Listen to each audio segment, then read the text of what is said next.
इस वक्त की बड़ी खबर आपको बता दें, जम्मू कश्मीर के शोपियां में आतंकवादियों के साथ सुरक्षा बल की मुठभेड़ शुरू हो गई है। इलाके में 4 से 6 आतंकवादियों के छिपे होने की खबर है। शोपियां में आतंकवादियों से मुठभेड़ जारी है। 4 से 6 आतंकवादी छिपे हो सकते हैं। पूरे इलाके को सुरक्षा बलों ने घेर लिया है। बड़ी खबर हम आपको बता रहे हैं, एक्सक्लूसिव तस्वीरें भी आप देख सकते हैं। कल बड़गाम में एनकाउंटर हुआ था जिसमें आतंकवादी मारे गए थे और अब शोपियां में आतंकवादियों से इस वक्त मुठभेड़ चल रही है। रिफत हमारे सहयोगी फोन लाइन पर मौजूद हैं। रिफत, कितने आतंकी हैं और मौजूदा स्थिति क्या है? देखिए जसप्रीत, इस वक्त एनकाउंटर चल रहा है और एनकाउंटर साइट के नजदीक क्लैशेस भी शुरू हो गए हैं। नौजवानों और सिक्योरिटी फोर्सेस के दरमियान लोग निकले हैं एनकाउंटर साइट की तरफ। तो ऐसे में अभी एनकाउंटर जारी है। ये ऑर्चर्ड्स का एरिया है जहां पे सिक्योरिटी फोर्सेस को पता चला था कि वहां पे मिलिटेंट छुपे हुए हैं। कॉर्डन किया गया और इस एरिया में अभी लगातार फायरिंग हो रही है। बताया ये जा रहा है कि 4 तक मिलिटेंट हो सकते हैं, 3 से 4 मिलिटेंट इस एरिया में छुपे हो सकते हैं। अब देखना होगा कि इस एनकाउंटर में कितना टाइम लगेगा। आपको मालूम है कि कल भी सेंट्रल कश्मीर के बड़गाम जिले के हापतनार एरिया में एक एनकाउंटर हुआ था। शाम को एनकाउंटर खत्म हो गया था। 3 मिलिटेंट वहां पे मारे गए थे और एक आर्मी मैन जो है वो जख्मी हो गया था। तो अभी ये जो एनकाउंटर है इसमें शायद टाइम लग सकता है क्योंकि ओपन एरिया है और वहां पे चूंकि क्लैशेस भी शुरू हो गए हैं।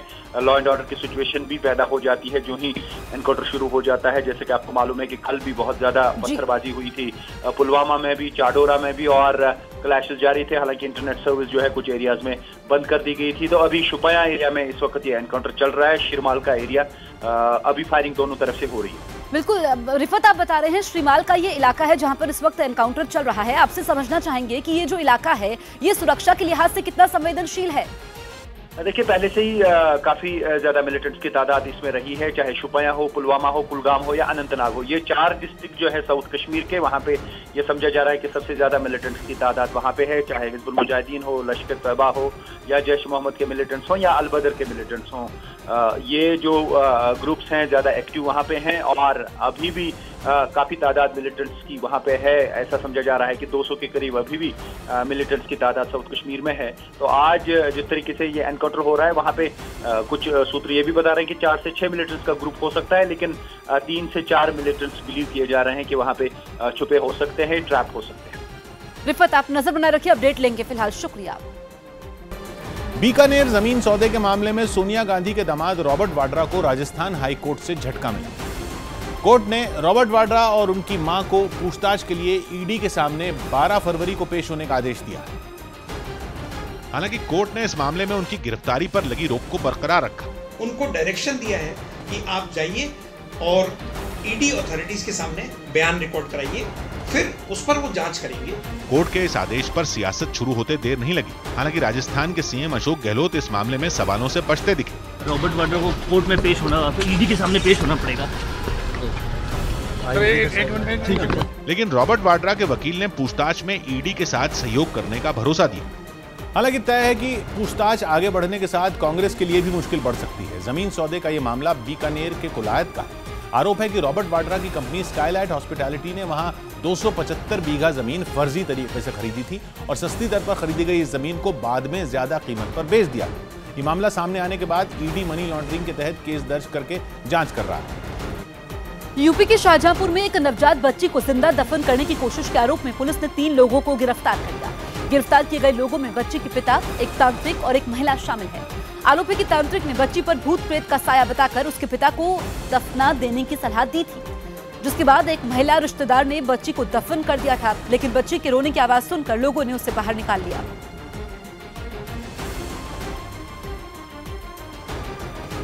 पुलिस ने विवेचना के दौरान 3 अभियुक्तों को गिरफ्तार किया है, जिसमें जो लड़की है उसका पिता गिरफ्तार हुआ है, एक तंत्र मंत्र करने वाला गिरफ्तार हुआ है और जो उनके परिवार का एक रिश्तेदार भी गिरफ्तार हुआ है।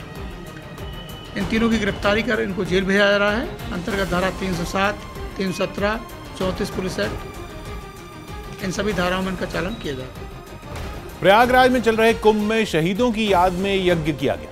एक खास पंडाल में शहीद हुए जवानों की आत्मा की शांति के लिए संत बाल योगेश्वर दास ने यज्ञ किया।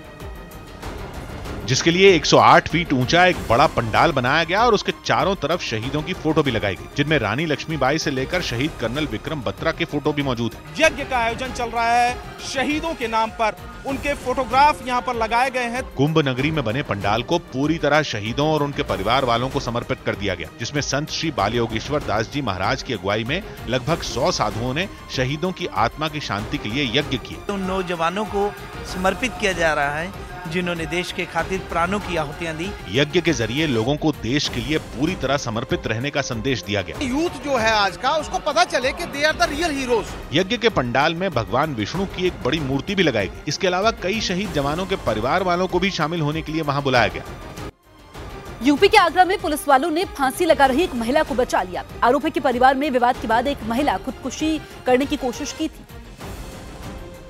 जिसके लिए महिला ने खुद को एक कमरे में बंद कर लिया। इस बात की जानकारी मिलने की कुछ देर बाद पुलिस वहां पहुंची और कमरे का दरवाजा तोड़ने लगी, लेकिन कमरे का दरवाजा नहीं टूटा, जिसके बाद एक आदमी ने लोहे की रॉड से दरवाजे में एक बड़ा सा छेद कर दिया, जिसके बाद वहां मौजूद दूसरे आदमी ने छेद से हाथ अंदर डालकर दरवाजे की कुंडी खोली। दरवाजा खुलते ही पुलिस वाले भागकर कमरे के अंदर पहुंचे और पंखे में फंदा लगाकर खुदकुशी करने की कोशिश कर रही महिला को नीचे उतारा और उसकी जिंदगी बचा ली। उत्तर प्रदेश के झांसी में बुंदेलखंड यूनिवर्सिटी के अंदर छात्रों के 2 गुट आपस में भिड़ गए। वहां कुश्ती की एक प्रतियोगिता का आयोजन किया गया था, जहां कुर्सी नहीं मिलने पर छात्रों का एक गुट भड़क गया और उन्होंने रिंग के पास रखी कुछ कुर्सियों को उठाकर जमीन पर जोर से फेंक दिया। इसके बाद छात्रों का दूसरा गुट भी आक्रामक हो गया और उन्होंने कुर्सी फेंकने वाले छात्रों पर हमला कर दिया। इसी बीच एक छात्र को जमीन पर गिराकर कुछ लड़कों ने उस पर कुर्सी से कई वार किए।